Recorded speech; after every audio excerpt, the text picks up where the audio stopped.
आज मैं आपको सुनाऊंगा एक ऐसी कहानी जो आपके ज़हन से हरगिज नहीं जाएगी।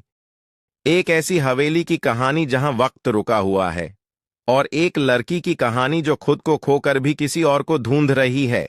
हवेली का पहला दिन। आयशा की गाड़ी से उतरते ही पहला नजारिया वो बड़ी बड़ी दीवारों का शहर था।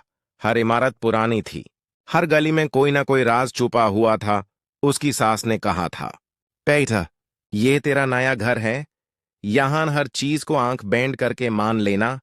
हवेली का बड़ा दरवाजा, उस पर लकीरें ऐसी थी जैसे किसी ने पूरी जिंदगी लिख दी हो।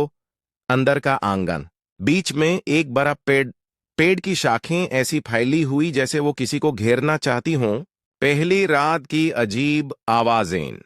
पहली रात को जब सब सो गए, आयशा ने महसूस किया जैसे कोई उसे देख रहा है।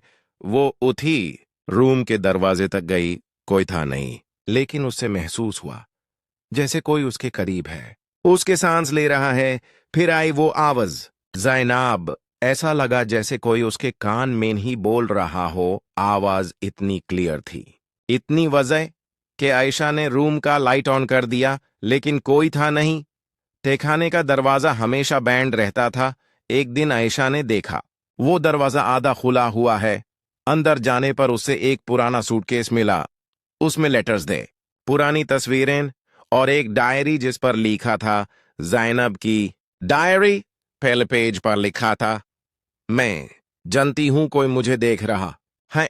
मैंने महसूस कर लिया है वो आजकल ज्यादा करीब आ रहा है। इस तस्वीर का बदलना। गैलरी में ज़ैनब की तस्वीर हर रोज सुबह आयशा यूज देखती थी।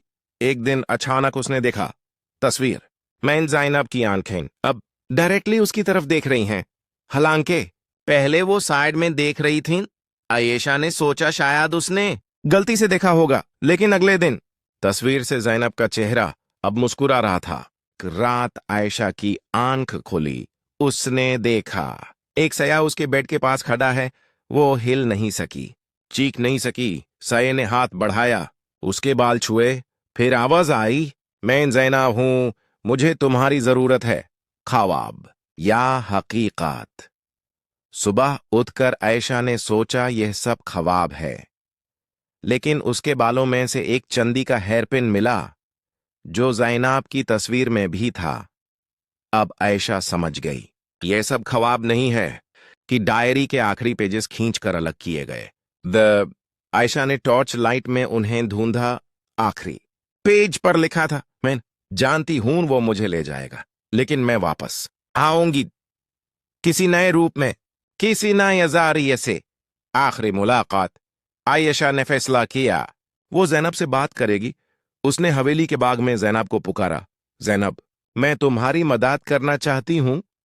अचानक हवा तेज हुई, पेड़ की पत्तियां जोर से हिलने लगीं, और फिर ज़ैनब सामने आ गई, बिल्कुल जिंदा, बिल्कुल हकीकत। असलियत का पता चलना। ज़ैनब ने बताया, 50 साल पहले मैं भी यहां रहती थी, मुझे भी किसी ने बुलाया था और मैं चली गई। अब तुम्हें मेरी मदद करनी है वापस आने के लिए। खून का रिश्ता। आयशा ने पूछा, तुम क्यों मुझे डरा रही हो?